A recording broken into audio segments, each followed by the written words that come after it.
disruptions to schools in Ontario, and it seems like they're going to keep continuing here. We've got a live press conference coming up with Doug Ford here and Stephen Lecce, who are going to sort of talk about what their plan is going forward here. They put in new legislation to force workers to go back to the job so students wouldn't have interrupted class time here, but it seems like CUPE, the union for these workers, well, they're still not going to go back to work.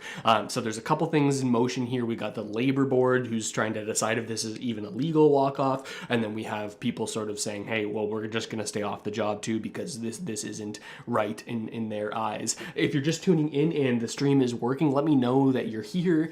Drop something in the chat. You can sort of see it over here. We're testing out this sort of new view where you can see yourself and you can see me, and I'll show you here what's on my other screen, so you can tell we've got the live event sort of just waiting here to start, and we've got Twitter and some other links that we're going to go through to sort of fill the time until the thing starts so we can get some context. Okay, we've got a bunch of people just tuning in now. I'm going to go back to chat and cam so you can see yourselves. We've got that guy and Rusky and Gustavo, Vanya D, Greg, Audrey, Will, Shane, Alan. How's it going, buddy? Long time no see. Vanya D again, Ochu TV, Will C, with some pulse chain spam.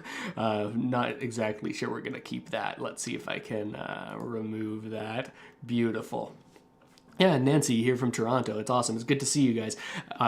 So these streams are nice because I get to sort of talk back and forth and see how people are sort of affected by what's going on here. I know we're a national channel here, but whenever there's something going on that's at least interesting to me and I think will be interesting to you, we're going to stream it here, and we're going to make some videos around it and just see what happens here. For those just tuning in, we've got the press conference started right here. We've got some articles we're going to go through, get a little bit of context on what's going on this morning, and then we're going to tune in here when there's the press conference. We got Doug Ford and Lecce, of course, the Ontario Conservative government to come up first, but then we have another planned press conference that'll be after this with CUPE. Now, I don't think there's much chance here that we get some sort of resolution today because they've been pretty full steam ahead with their current views. Loving all the activity in the chat. We got Aaliyah, Lisa, Nina, Explorer, Justin, Mr., Natalie, Ochu, Crucial Facts.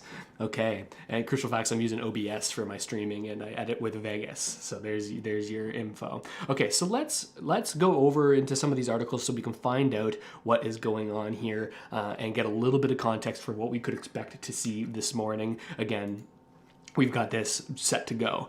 So let's start. And if anyone has any articles or anything that they want me to look at, you can drop them in the chat. And also you can check out the link in the description. There's a Discord link there, and it'll show you, it'll give you a sort of a more direct channel to me. I've got Discord open. I'll actually open it right now. I've got Discord open in my other tab, so I can take a peek at that as well if you're in my Discord. And that's good. There's a live stream chat channel in there, and I've got it set up so I can see those links, and just in case it doesn't let you see it or it doesn't let you post it in here. So let's go. Okay, I don't think there might be a paywall here. Oh no, we're good. We're good. This is actually, I want to get to something that's a little bit more pertinent to this morning. Yeah, so here is, it was just announced that we're actually going to see Ford and Lecce this morning.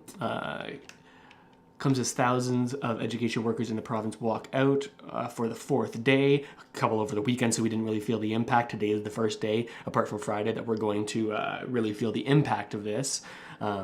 They're expected to announce an escalation in the fight back against Bill 28. This is the Keeping Students in Class Act. Let me actually zoom in so you can see a little bit better here. And maybe I'll get my, you guys are getting a little bit of behind the scenes, my Epic Pen application here that I use to annotate and draw on the screen. Okay.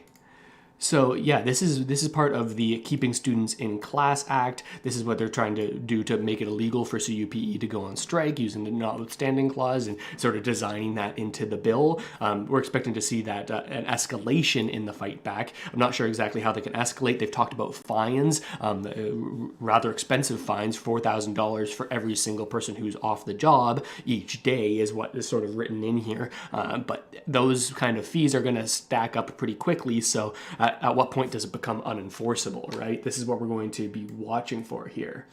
Okay. Okay, I'm seeing a couple of you in the Discord live stream chat. That's great too. And I'm keeping an eye here on the live stream chat as well, of course. Okay. Want to make sure we pop over every once in a while to make sure we're not missing the start here. There it is. Let me refresh. Okay. I'm seeing Cole in the chat and Laura in the chat, Kip, Frontline Truth, Mr. Goats, Audrey, Fira, and Whaletail Mining. Okay, yeah, these kids have missed more school in the past 3 years than what I missed in my entire life. It's wild. I remember when I was in high school, I had a work to rule, so we couldn't do extracurriculars, which was a big deal for me because I was a big music kid, and that certainly sucked. So we're gonna see here how long this actually lasts. I'm gonna keep the live stream up right there, and we were on. Which article were we on? Here we are. Keeping Students in Class Act. The legislation passed on Thursday. Sources told CTV News that nothing is off the table at this point, and that CUPE is looking at what actions other members outside the education sector local can take, including larger political protests. So this is one thing we're going to have to look out for. And one thing that could be included actually in the following press conference, right? We're expecting to see more unions come on board with this sort of movement that CUPE is trying to start, instead of making it just a labor strike, right? Trying to make it a larger political protest against the use of the notwithstanding clause and this kind of legislation putting people back to work. So we're gonna have to see if we see a larger political protest with other labor unions coming on board and striking all at the same time, really putting the pressure on Ford to sort of backtrack here. But my guess here is that we're not going to see a backtrack in this first press conference. Now, typical Ford fashion, if you remember from during the pandemic, we're a little bit late here to start the press conference, he said, at 9, and we're 5 minutes after, so that we'll see when he actually starts, but we're going to be hanging out here until he does. The workers have been without a contract since 31st of August. Several rounds of talks. CUPE wants a yearly $3.25 per hour, 11.7% raise every year. So early childhood educators in every kindergarten class, 5 additional paid days before the start of the school year, 30 minutes of paid daily prep time, and an increase in overtime pay, and $100 million investment in new job creation. This is what CUPE is looking for. And the Ford government, instead of an 11.7% raise, we got a 2.5% annual raise for people who make under $43,000 and 1.5% for those who make more. Now, there's some added context here that we can talk about that we covered here on the channel earlier this week, and that was the recent jobs report. There's a video on the channel called the Bank of Canada's Disaster Report, and this is because they saw the new jobs numbers and they saw the new wage growth numbers. On average, over the past year over year compared to last October, we saw a 5.5% increase in wages for the average worker, and about 50% of people who make $20 an hour and under got a raise in the past year, and about 65% of people who made $40 and more got a raise. So more people who are making more are getting raises more frequently, but still even the people who are on the lower income level are seeing that raise of 50% of them got a raise of around 5%. So this 2.5% annual raise, up below par in terms of what the average is across Canada, and certainly below par when it comes to inflation, which has been over 2.5% for over a year now, I believe, if I'm not mistaken, currently sitting at 6.9%. So interesting stuff going on here, and we've got some people hanging out in the chat. Yeah, thanks Frontline for the kind words, and Audrey and Michael, my boss, told me that employers are starting to not choose students who are COVID at-home educated. Yeah, there's certainly an impact, right, on people's development, that in all aspects, right? We've got people missing out on their education. I know, and even for less serious things, like I'm a big hockey fan. You can check out, like, I'm wearing my hockey hat here, but you see all these sort of prospects that didn't get to play as much, and now are sort of in limbo, not as developed as they would have thought they'd been. Same thing applies to the education, obviously more importantly, of their students. And Shane here is saying, I definitely remember waiting for Ford's press conferences while I was waiting to see if the golf business would be open. Yeah, I know Shane, working at a golf course there, sort of one thing that was open rather quickly compared to other things, if I remember correctly, but we were all sort of waiting at that point on Ford's press conference. And as a reminder for people who are just tuning in here, we've got the live stream sort of set to begin here. And also, if any of you are like on your computer and have multiple tabs, if you see another stream that has things going on, and for some reason this stream that I'm watching here isn't going, just let me know in the chat and we'll switch over to it. Check out Brazil, the whole country took to the streets. Canada is going back to the gold-backed dollars. Well, interesting story. I was actually not pepper sprayed. I was tear gassed in Bolivia 2 weeks ago, or maybe a week and a half ago. I was on a trip for recreation, and I was on the rooftop of the hostel that I was staying at, and there was a protest going on underneath, and eventually the police came and they threw a tear gas grenade, and I thought, oh, okay. Well, I didn't really know what it was at first, but I was sitting on the rooftop, and then slowly the smoke started to come up, and then I breathed it in and started coughing. I'm like, oh, we need to go inside right now. So interesting stuff happening in South America there. But today we are focused on this, and if there's going to be a larger political strike, a little more of a political protest versus what's going on here currently, which is a strike, right? A labor strike. Morning, Heather. How's it going? Good to see you. Okay, so this is an increase from their previous offer, an initial offer with a 2% raise for workers who make less than $40,000 and 1.25% raise otherwise. Over the weekend, Ontario Labour Relations Board held a hearing to determine the legality of that job action. Let's take a look and see if the strike that's going on is even legal. Yeah, okay. Live stream of the press conference will be available at ctvnewstoronto.ca. Let's do a check to make sure this isn't currently live. I don't see a video link unless I click. Okay, this is just the same article we just read. Okay, so we're going to keep that up. Ontario looks to declare education workers walkout illegal as tens of thousands protest. So this is the Labour Relations Board that we're looking at, trying to find out if this walk-off is actually legal or not. And I'm curious what your takes are. And of course, I'm watching the chat here, so keep it coming there, because that definitely helps me get a finger on the pulse of what's going on. Got Michelle saying they deserve the raise they want. Hell, probably more. They're literally educating, molding, caring for the next generation of Canadians. And Canada sold all its gold. I think we have 77 ounces on the book. Heather saying, hey, is it true we're running out of diesel? I'm not sure of the numbers there. Dominion says, Canada is a socialist country. These issues plus money printing and consequentially inflation are the result of welfare socialistic state. An interesting take. So is this worse than the Freedom Convoy? Yeah, well, we're going to see if it gets escalated, right? Canada maxed at 1,000 metric tons of gold. Interesting. Okay, so the provincial government is calling on the Ontario Labour Relations Board to officially declare a Friday walkout by tens of thousands of education workers illegal. All right. Let's see if we have any information about. Okay, so the education minister made the submission date earlier before this was passed on Thursday, and they hoped to hear back on Friday. They didn't. They are calling it an unlawful strike.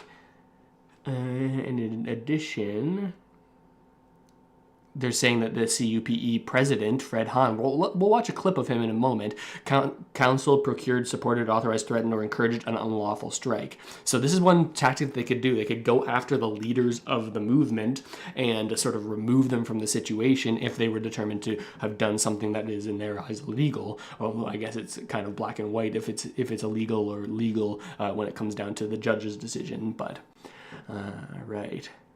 They said that they're going to fight for members' rights. CUPE's legal counsel will be there to argue for our members' right to protest the Ford government's unconstitutional law, which strips workers of their fundamental rights. And they're saying the protest will continue until the deal is reached, even if it's determined that it is an illegal protest in the eyes of the government. We'll be out here and we'll call on Doug Ford and Stephen Lecce. Come talk to us. We're more than willing to talk to you. That's why we served notice as early as possible 150 days ago, but they didn't budge, and neither did the Ford government. Many school boards across the province had no option but to close their schools to in-person learning today. So they're back to remote learning. You got to feel for these kids, no matter what side of this you land on. You got to feel for the kids that are just getting screwed by all of this, 100% screwed. And what we're saying right now is that job action does continue into next week. We'll be moving as quickly as we can to synchronous live classroom remote learning, obviously as fast as we can. So that's something that's obviously we'd like to avoid and make sure that there's an agreement in place before any impact into the next week. But if for some reason it does continue, we'll be making those plans as quickly as possible. Luckily, they have the infrastructure to switch. Okay, we're on kids' mental, we're in, physical, and emotional health. Test scores have fallen. Parents are exhausted. A generation of students are struggling. Students need stability. They should be in the classroom with their teachers. Parents deserve nothing less. I want nothing more. So over the past 3 months, our government has been at the table with CUPE. We've been in discussions with all education unions. The entire team, our goal has been clear: to keep students in class. We've put forward a fair and reasonable offer, an offer that provides the largest increase in compensation for education workers in over a decade, and protects the most generous benefits and pension plan in the entire country, along with 131 paid sick days. All we asked for was that they remove their threat to strike so kids could stay in class. For their part, CUPE demanded a nearly 12% annual raise.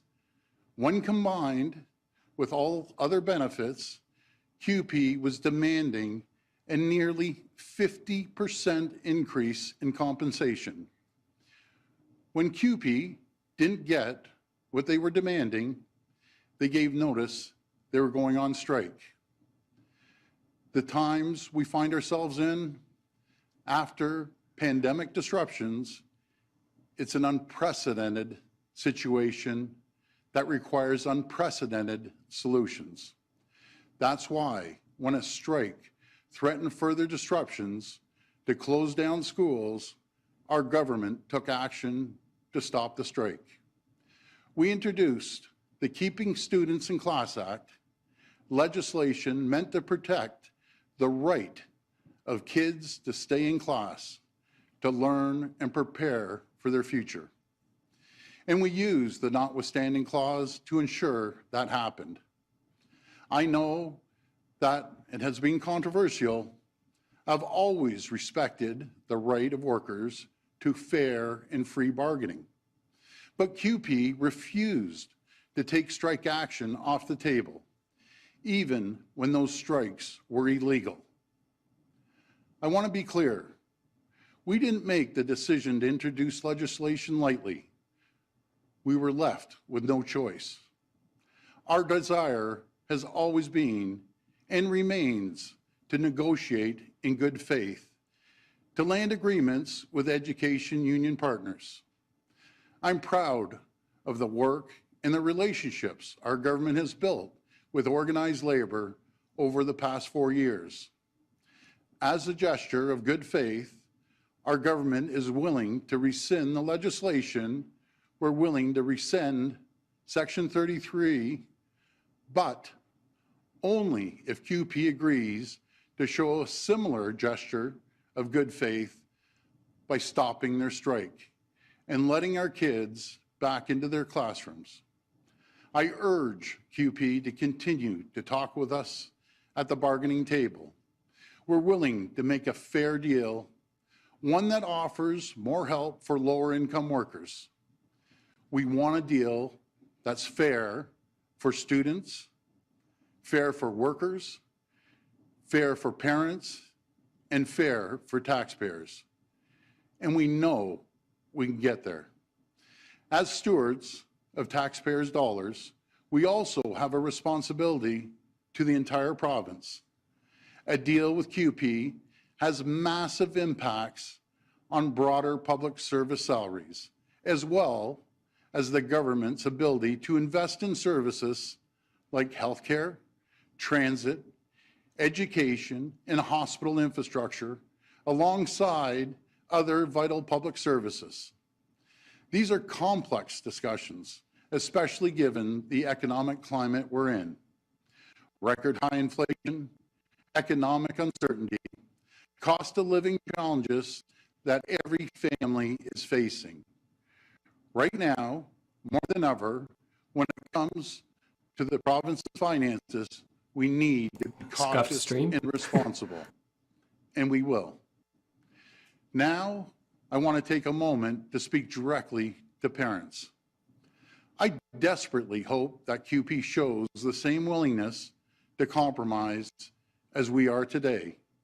I hope they hear my plea to keep students in class. But that's not something I can guarantee you. That's something only QP can do. What I can guarantee you is that we will continue to do whatever we can to minimize disruption and get kids back to school as soon as possible. In the meantime, we have directed boards to keep as many schools open for as many students as possible, and to offer remote learning when that is possible. I started this morning talking to you about our goal, to keep students in class. That goal hasn't changed because students have been through so much. They don't deserve to be caught in the middle of these negotiations. What they need and deserve is to be back in class so they can catch up on their learning. For the sake of our students, QP, please accept this offer. Take strike action off the table and let our kids back in class. Thank you, and God bless the people of Ontario. I'd be happy to take questions. We'll now take questions one at a Okay, time. so questions now. That's interesting. He's saying only CUPE can change this. Only they can do anything to solve this. Is what he's saying. That the government went too far by invoking Section 33, and that maybe that escalated it? Or is this a situation that QP escalated things and then you escalated things, and then now we're at the stalemate, so you want to turn the temperature down? Well, we just want QP to be at the table. They walked away from the table. We had no option but to use Section 33 to keep the kids in the classroom.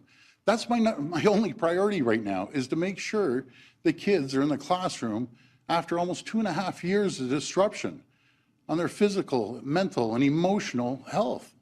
They want to be with their friends in the classroom learning. I hear it every single day from kids. I hear it from parents. We need the kids back in classroom. We will negotiate fairly, but it's up to QP. They're the only ones that can do this. Now, Premier, the QP has said that the lowest income workers, those earning less than $43,000 a year, can't make ends meet on the 2.5% offer. You mentioned in your remarks that you have concern about those low income workers. Are you willing to give a higher wage settlement to those lowest income workers affected? Well, I'm willing to help the lower income people, the part-timers that work 194 days a year. Yeah, I'm always for helping the little guy, little gal. I think I'm pretty easygoing, to be very frank. I've been flexible. I think with union negotiations, we're at 98%. I want to help them, but we can't help them unless QP comes back to the table. It's absolutely critical. You just don't get up and walk away from the table when you're in the middle of negotiating. And I feel we can strike a deal, but they need to come back. They're the only ones that have the ability to have the kids back in the classroom. I'm willing, I'm willing to put a little water in my wine. I've never been shy to do that, but they need to do the same thing. It's not a one-way street here. Morning, Premier. Liam Casey with the Canadian Press. Good morning. What if CUPE says no to your offer this morning? How does this end? You know something? We're going to keep working to get the kids in the classroom. That's my number one priority, to make sure that they can go and learn.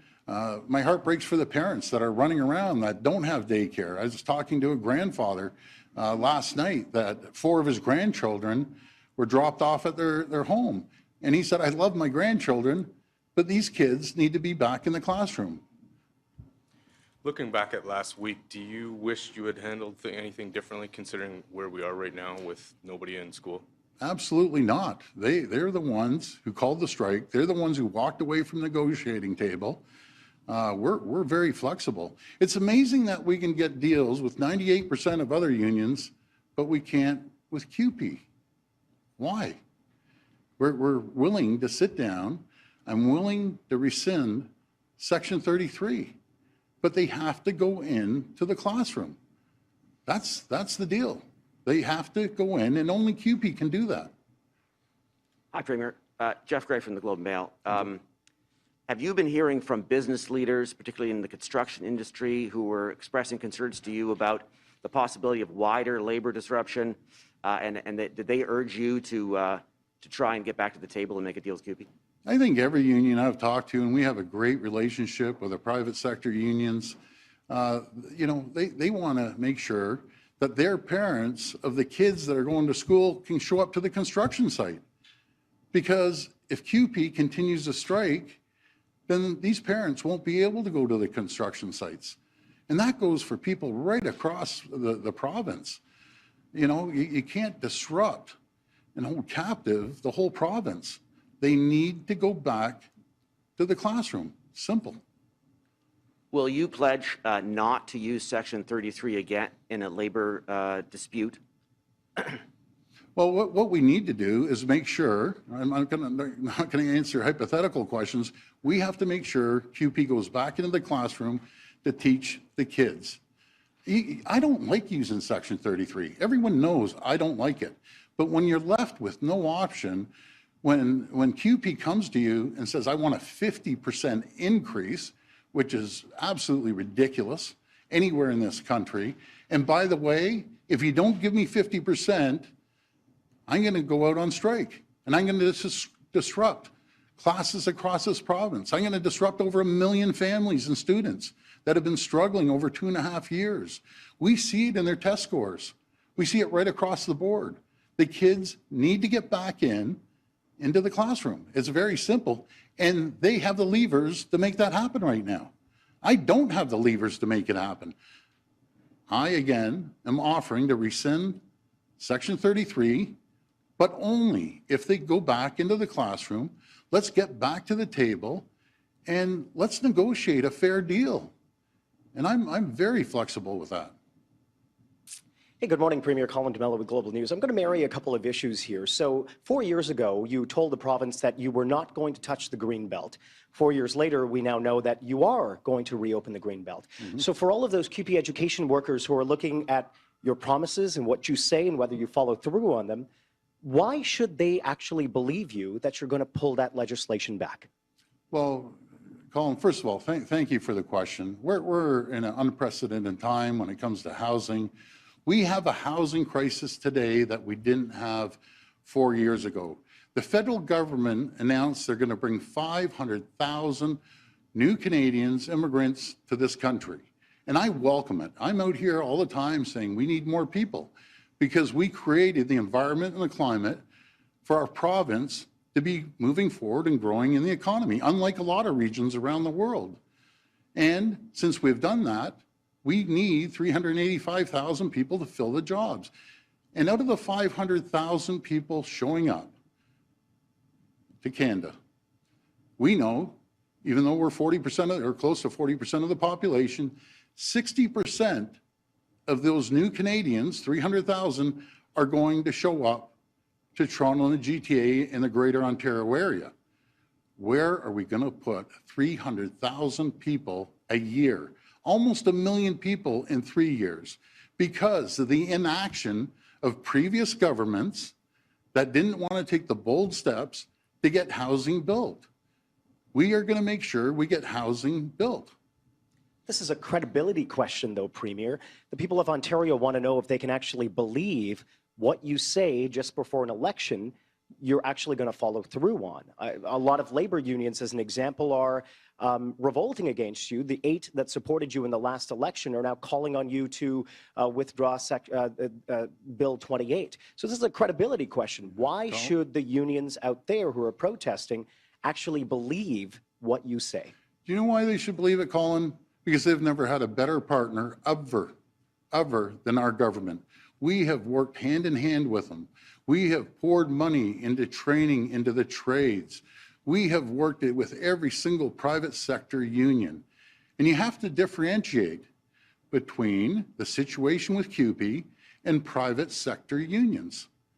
And there may be a couple things we may disagree on, but I'll tell you one thing, 95% of the things we agree on. Making sure their workers have good paying jobs to work, making sure they're able to build the new hospitals, the $40 billion and 50 sites that we're building right now, making sure that they're able to go in and build long-term care homes, building the 413 and the Bradford bypass, building the largest expansion of subway systems in North America, the $30 billion, and making sure that they're able to build schools. And I'll just remind people, under the Liberal regime, these same workers got a 0% increase in 2012, 0% in 2015. They closed 600 schools with a great leadership of Minister Lecce, and I want to thank him for everything he has done up to this point and continues to do. We're building new schools across this province. We're hiring more educational workers and teachers right across this province at an unprecedented rate. We're going to continue to build this province. Good morning, Premier. Good morning. I'm Charlie Pinkerton from Queen's Park Briefing. You and others from your government have said that you've done everything in your power to help the Emergencies Act inquiry with its work. But its lawyers, they have said that there's still information that you and Sylvia Jones alone can provide by testifying. What are you afraid will come from testifying at that inquiry? Well, I've said it. This is a federal inquiry based on the federal government calling for the Emergency Act. This is a federal issue. We've had our senior public service go there, the deputy. We've had the commissioner of the OPP there. This was under the police. I don't direct the police. This is something that falls under the police. The OPP sent police officers there, and they ended it. And so it's a federal government. It's not a provincial government. Okay, and clearly your announcement today shows that things did not exactly go as planned for your government over these last few days and really the last week. So I'm hoping you can tell me who is to blame for the miscalculation that your government made. Well, we'll respectfully disagree. This is nothing we did. This was on CUPE. And if you've ever been at the negotiating table, there's one thing you don't do as you're negotiating. You don't get up and walk out. You don't get up and walk out on 2 million kids and parents. You just don't do that. You sit down and you negotiate.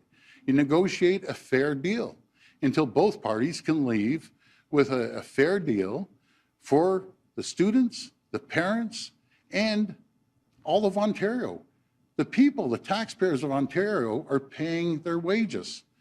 I have to make sure I'm a prudently fiscal manager of the taxpayers' money. I have to be a good steward with the taxpayers' money. And you just can't throw up and say, okay, guys, you're getting 50%. Then it affects a broader public service. And guess what? The government's bankrupt. But this is about making sure that the kids are in school. The reason we're making sure these workers are the highest paid in the entire country with the best benefits and pension plans anywhere in the country, plus 131 days, sick days. Because of that, I have no problem with that. They're the best in the country. So I have no issue supporting him on that side. But there's one thing we ask: stop the strike, get back into the classroom. Premier, it's Richard Southern with City News 680. The union leadership had said on Friday they would be willing to stop the strike if you do rescind the bill, which you're offering today. Yep. Are you willing to put that in writing, Premier? And further to that, would your government agree to binding arbitration with CUPE? What we want is to sit down at the table. I have put out a massive olive branch. I have said I will rescind Section 33 based on them going back into the classrooms, getting the kids back in the classrooms, and they can only control that. I can't control that. And once they do that, we sit down at the table and we negotiate a fair deal. Folks, eventually this has to come to an end. The only people CUPE is hurting are the kids right now by refusing to come to the table. We need them to come back and negotiate fairly like every other union in this country does, to the exception of CUPE. For my follow-up, I want to go back to the Emergencies Act Committee. Your legal representation is arguing, Premier, that you testifying would cause irreparable harm. Can you tell us today what that irreparable harm is, sir? You know, I guess that's legal talk. I can tell you one thing. This is a federal inquiry about the federal government using the Federal Emergency Act. It's not the province. This is a police matter. And we gave the police more tools to bring the occupation to an end. And that's what they did. This, again, I'll repeat it, this is a federal inquiry into the federal government's use of the Federal Emergencies Act. You know, we've provided hundreds of documents and key officials, but again, this is a federal inquiry. This will be the last question. Morning, Premier. Antonella Artuso from the Toronto Sun. Last week, Prime Minister Justin Trudeau was highly critical of your use of the notwithstanding clause. He called it inappropriate and wrong. I'm wondering if his comments had any weight with you, what you thought of him diving into that issue. Well, you know, the notwithstanding clause is a constitutional tool for provincial governments to use. It's well within our government's right to use this tool. We're using every tool we have to keep kids in class. And as for the Prime Minister, it's very disappointing. The Prime Minister is being selective within certain provinces about his concerns of overturning the notwithstanding clause. If he wants to sit down with all the premiers and have a conversation about the Constitution, that's something he needs to decide for himself. So are you open to that idea, taking a harder new look at the notwithstanding clause and where it's appropriate to use it and where it's not? If the Prime Minister wants to sit down and have a constitutional conversation with all the premiers, I can assure you all the premiers will be there to talk about the constitutional changes if he wants to go down that road. I'd highly recommend not to. Okay. Thank you, everyone. Thank you. Okay, so there's the press conference, and we know that there's going to be another press conference here in a second. This is kind of the alternate. This is going to be a CUPE, CUPE, that is the labor union that is on strike. They're going to be holding their own press conference, so it's likely that they will be a little bit frustrated with what just happened. Doug Ford doubling down. Let me make sure here that I have a stream going so that we can switch over to that stream when it actually happens. Let me make sure I am able to monitor that. We're going to keep looking for that, but let's go over a little bit of a recap of what Ford just said here, and some things that were impactful and some things that we're going to be thinking about here going forward. So we've got Ford sort of trying to frame things in the way that he at least is looking at it, saying that his offer to CUPE was the most generous benefits and pension plan with 131 paid sick days, and this is the largest increase, saying CUPE demanded a 12% raise, which is what their demand was. Ford countered with a 2.5%, I think, roughly. And but he's using this new terminology, saying actually it wasn't a 12% raise they were asking for because of the extra paid prep time and the other benefits they were asking for. This is more like a 50% increase of wage. This is what he's trying to hammer home for the people listening. This is more like 50%. This is more like 50%. This is more like 50% to make it sound more and more unreasonable to the average person. I wish my union fought for a raise from Schmelf and for standing up to and go bus strike also today. Yeah, teachers are responsible for 30 kids a day. I trust them with my kids' lives. They deserve more pay, if nothing more than that, just for that pressure. Yeah, of course, this is for a support staff in the school, is this union, right? So that was interesting to see. And Ford says, I've always respected the right for workers to fairly bargain, but we were left with no choice. We want to negotiate in good faith and land agreements. This is what Ford's saying, but he's essentially doubling down here. But he does say that we will rescind the bill. We will take away this bill if you stop the strike, and come back to the table while your staff are like working again, right? So he's essentially asking for CUPE to give up whatever leverage they do have, the ability to strike, and come back to the table while there's not pressure on the government anymore. So I think it's very unlikely that this is going to happen, right? Because this is the one central bargaining chip that the union actually has. So interesting to see here. Again, if you guys are on your computers and you have multiple tabs open, be checking here if there's a stream live of the alternate the CUPE press conference, right? I'm trying to take a look for it here. Make sure that we're not missing it. But let me know what you think about this. Like, is anyone here affected by this? Does anyone have any students that are at home now as a result of all this?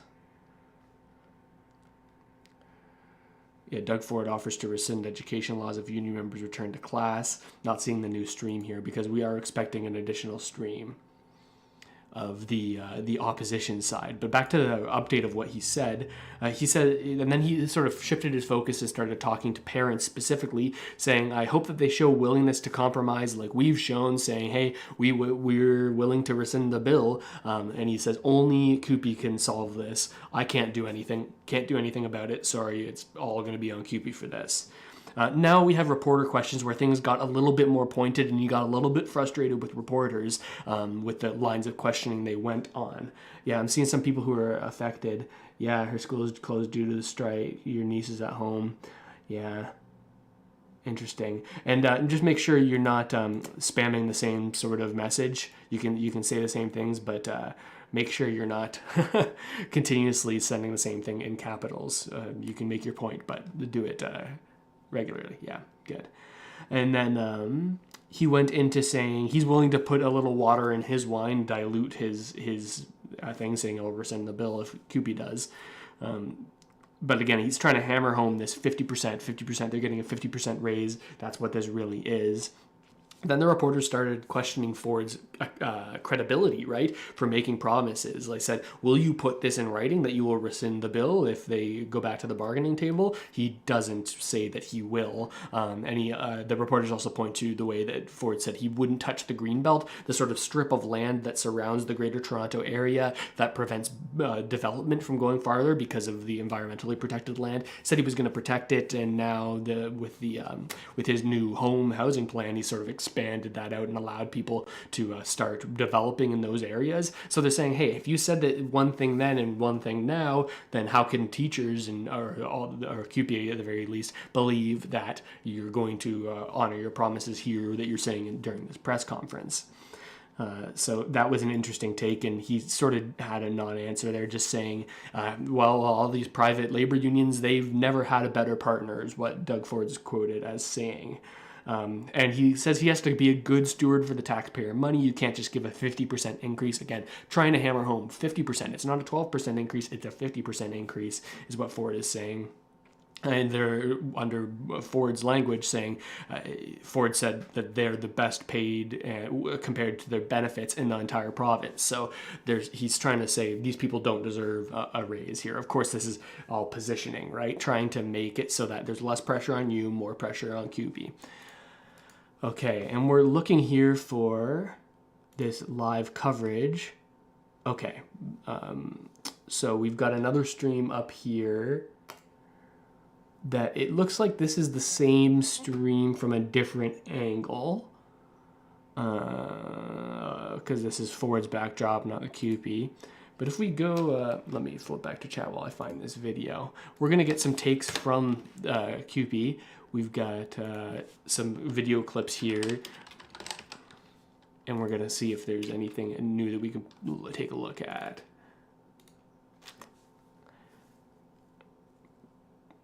Okay, so it looks like QB is going to try to call for general strike action in Ontario. Okay, let me open this up. We're going to take a look at that, but I want to show you a couple clips here so we can get an understanding of what the other side is saying right now.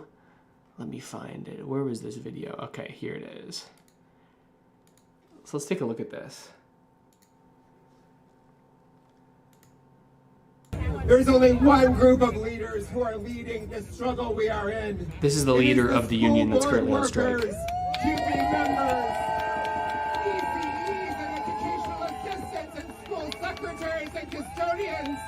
They are the ones who are standing up and fighting back and inspiring all of us to ask ourselves the question, when is enough enough? And we have answered that question. We know that we cannot have a government that legislates an entire collective agreement, tries to remove our rights under the Constitution, tries to set aside the Human Rights Code, tries to set aside the Labor Relations Act. This is what we say enough is enough. We were delayed in joining because we were meeting with other heads of unions. More will come on that, friends, but let me tell you this, a sneak peek. Yesterday was the beginning. It is not the end.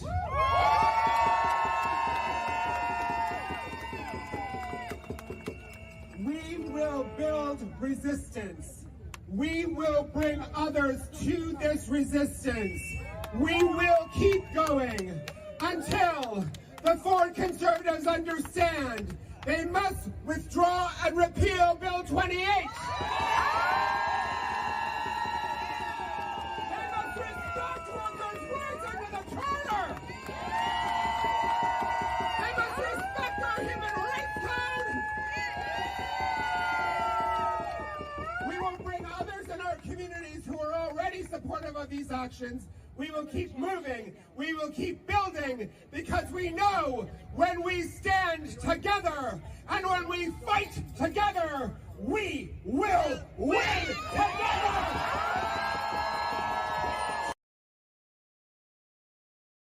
So that the leader of CUPE, the labor union that's currently on strike, this was a video from the weekend. Let me make sure it's not replaying here. Yeah, so that's what they're currently saying and threatening. This is their big threat right now, is to bring on a general strike. He threatened, they're saying, well, we've been talking to other labor unions, but more on that to come. Here's a teaser. That's what he was saying in the video.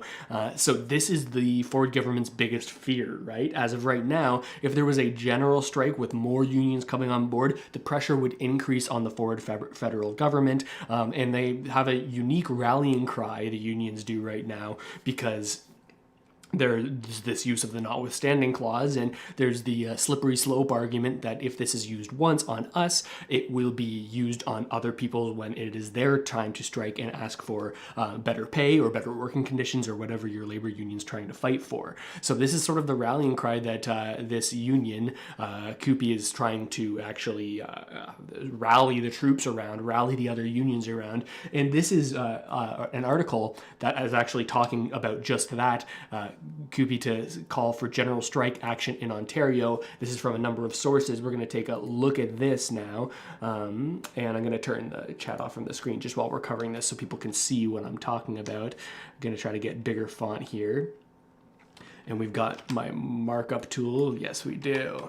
Okay, the Canadian Union of Public Employees, representing approximately 55,000 education workers, this is CUPE, the one we're talking about, is set to hold a news conference at 11 a.m. Okay, well, we might end stream and come back for that if it's at 11 a.m. Along with the Canadian Labour Congress and Federal Federation of Labour and leaders of other private public sector unions to fight back against Bill 28. Maybe we'll have to pause and go back on at 11. A general strike would see several participants ceasing their economic activity in Ontario to bolster the bargaining position of a trade union to reach a common social or political purpose.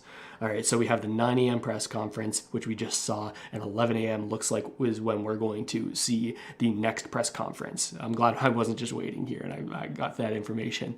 Bill 28 undermines our most foundational rights and freedoms, forces a terrible contract on education workers, violates workers' constitutional right to bargain fairly, and preemptively deems a strike illegal instead of continuing with negotiations. If they strip away education workers' charter-protected rights to strike, then they can do that to any other worker. This is Fred Hahn. This is the guy we just watched, right? Fred Hahn recently hinted, and this is what we just saw, at the possibility of a general strike involving other unions during a protest in Toronto. The development comes as the province labor board determines whether CUPE's ongoing work stoppage is breaking the law. Likely, even if they say that they're breaking the law, they're going to continue to strike and to continue to protest. And if that is the judgment from the labor board, then it's likely that we could see a larger political protest instead of a labor strike, right? People taking to the streets saying this isn't how we want things to be done. And it closed numerous schools. We know this. Okay, so interesting. So there's lots of reporting going on saying that Ford says he will rescind the back to work legislation if the CUPE calls off the strike. But the other interesting thing to note is Doug Ford said he wouldn't rule, well, he didn't say this, but he did not rule out, when given the opportunity, of using this Section 33, this notwithstanding clause, to fight against other unions, right? He did not rule that out. In fact, in my notes here, if I can pull them up, this is why I use Google Docs to take notes while we're going here, so I can have clarity here. Where was it?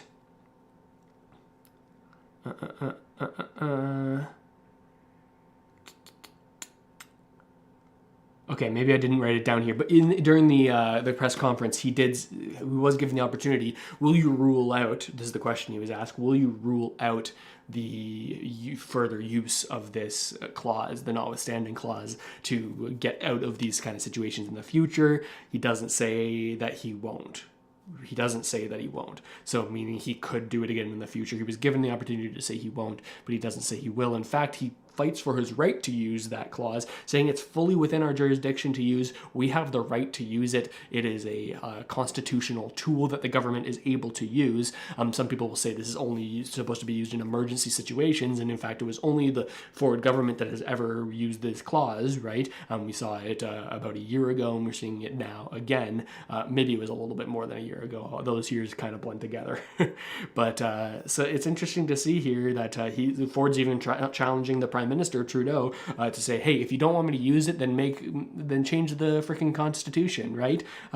This is my right. So, and he says, if you were to gather all the premiers together and say you wanted to change that provincial constitution, well, then you could do so, but I wouldn't recommend it, is Ford's words. Yeah, Quebec has used the notwithstanding over and over. Yeah, my knowledge there isn't as in depth, but I know in Ontario it hasn't been very frequent.